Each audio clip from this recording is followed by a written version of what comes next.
Hi, I'm Tom Marshburn of the STS 127 crew, and you're watching NASA TV.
Good morning, Endeavor, and a special good morning to you today, Tim.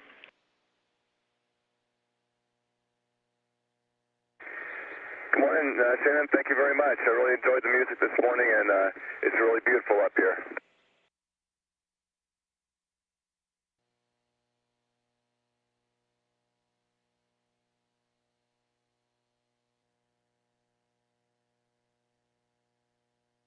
This is Mission Control Houston. Today's wake-up music for the STS-127 crew of Endeavor was a song called These Are Days by the band 10,000 Maniacs. Singers Natalie Merchant.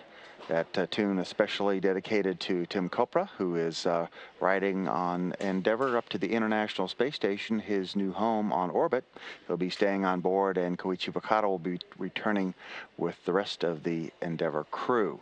Commander Mark Polanski and pilot Doug Hurley, along with mission specialist Chris Cassidy, Julie Payette of the Canadian Space Agency, Tom Marshburn, Dave Wolf, and of course Kopra, beginning their first full day on orbit, a day that will focus on inspections of the thermal protection system on the outside of the space shuttle, preparations for rendezvous and docking that are coming up tomorrow with the International Space Station, and preparation of the spacesuits that the four spacewalkers, Cassidy, Marshburn, Wolf, and Kopra will be using on the 5 spacewalks planned for this mission.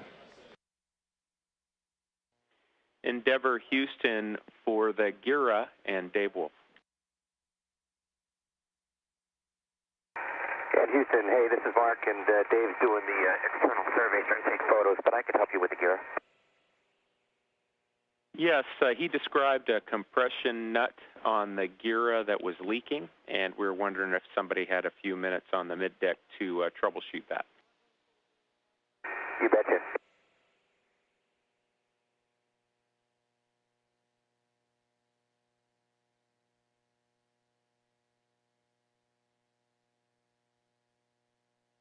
And Houston, if you didn't hear, that's affirmative. I'm staring right at it. If you could grab a 9/16 wrench and try to tighten that compression nut, that'd be the first step. Okay, we'll go ahead and put that in work and tell you how it comes out. We don't want you to force it, but just a nice snug, see if it moves.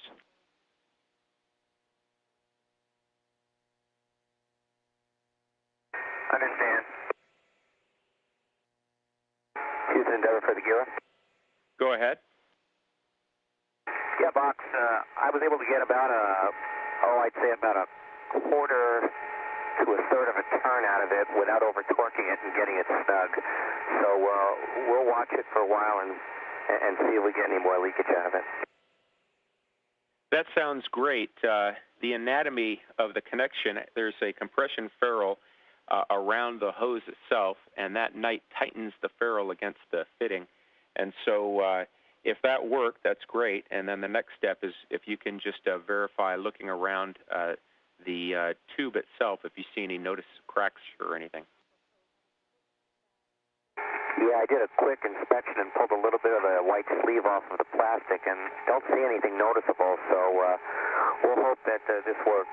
We were thinking of doing the same thing, but wanted to check with you guys first. Perfect. We'll check back with you in an hour.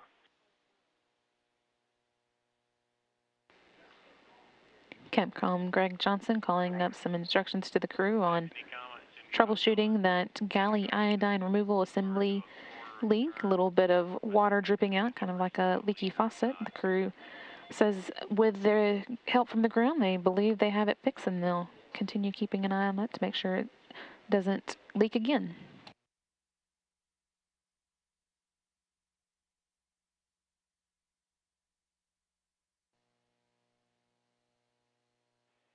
Endeavor, Houston, we see you, Dave, on the flight deck. Could you check out that fitting on the Gira for us and see if it's still leaking?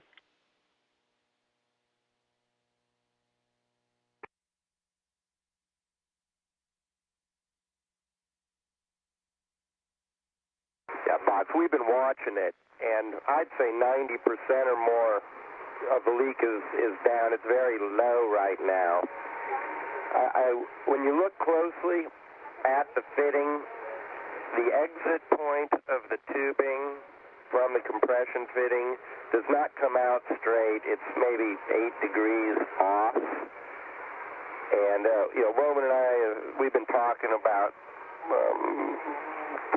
it with you, maybe not leaving it like that overnight in particular in case it would come apart. So we need to be thinking about how we want to, if we can keep an eye on it during the day.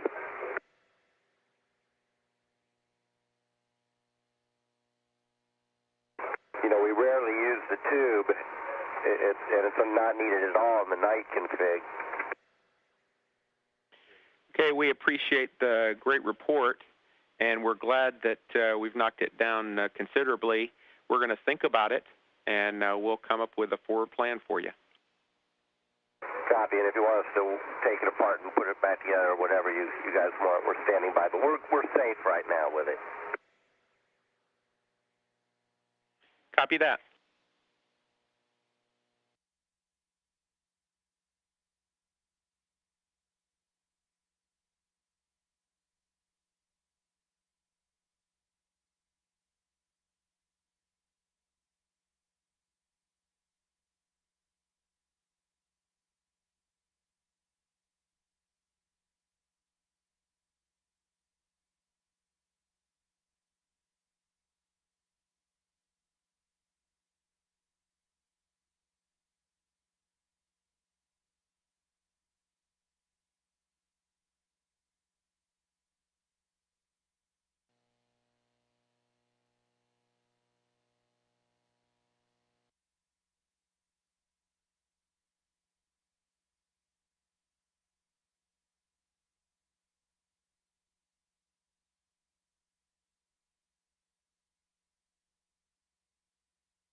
View we're seeing now is coming from one of the systems on the orbiter boom sensor system, this particular one from the laser dynamic range imager, which combines an infrared laser illuminator and an infrared camera recorder to build 3D images of the shuttle's heat shield that can be compared to images of the heat shield that were taken before the flight, so that teams on the ground can search for any differences.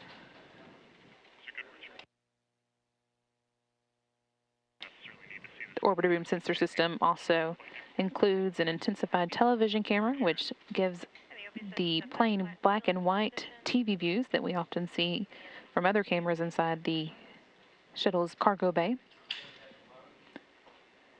And then a laser camera system, which is a scanning laser rangefinder that can be used as a 3D camera to create 3D computer-generated models of the heat shield. This inspection today will take about 7 hours in all if you include the time it takes to actually get the orbiter boom sensor system set up and then put it back into its place along the sill of the shuttle's cargo bay later tonight. All about 7 hours, and requires, for the most part, 3 crew members. It takes 3 because you need 2 crew members to control the robotic arms movement, and then another crew member to operate the other shuttle cameras that are being used inside the shuttle's cabin for situational awareness and clearance views. Today, the 3 that have drawn that duty are Commander Mark Polinsky, pilot Doug Hurley, and mission specialist Julie Payette. Again, they're starting here with the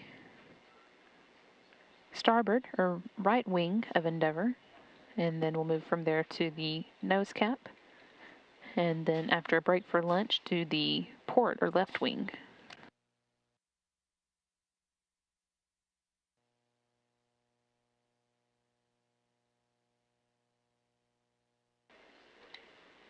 As you can see, Commander Mark Polinsky, pilot Doug Hurley, and mission specialist Julie Payette are getting into the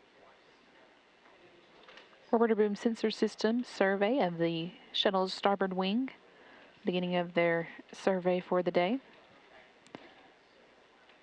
And teams on the ground also report that mission specialist Dave Wolf, Tim Copra, and Chris Cassidy are well into their checkout of the spacesuits that Endeavour is carrying to the International Space Station.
Houston Endeavor, recorders are off. We show ourselves complete with the starboard survey, and we're going to set up for the maneuver for the nose cap. We copy and concur.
Downlink from Shuttle Endeavour now as it's passing 149 miles above Paris.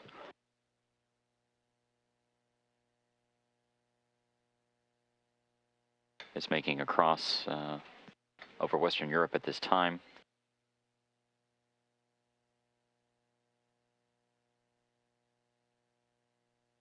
Its current path is going to take it out over Switzerland and then the northern part of Italy here in just a few minutes. You see some storms there, some lightning in the clouds over Europe.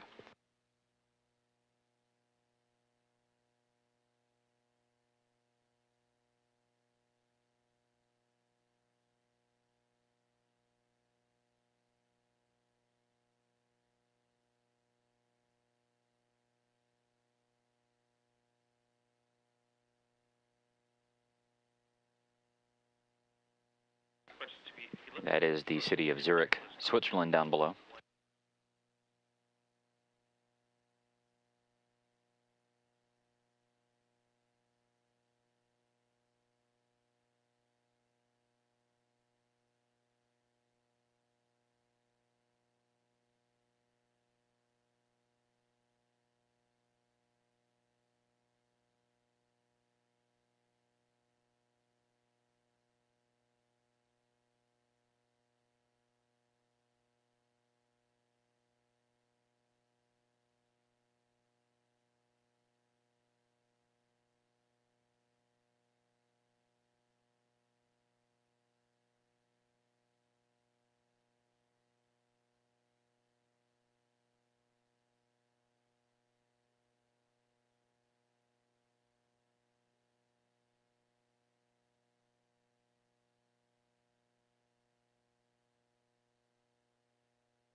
Denver, Houston for Roman and the flight plan.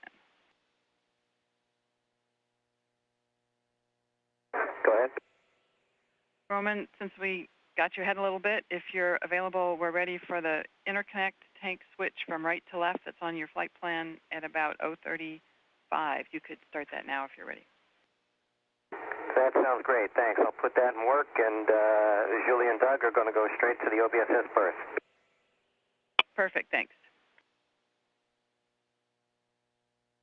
This is Mission Control to Houston. The crew of Endeavour officially finished with the port wing survey using the orbiter boom sensor system.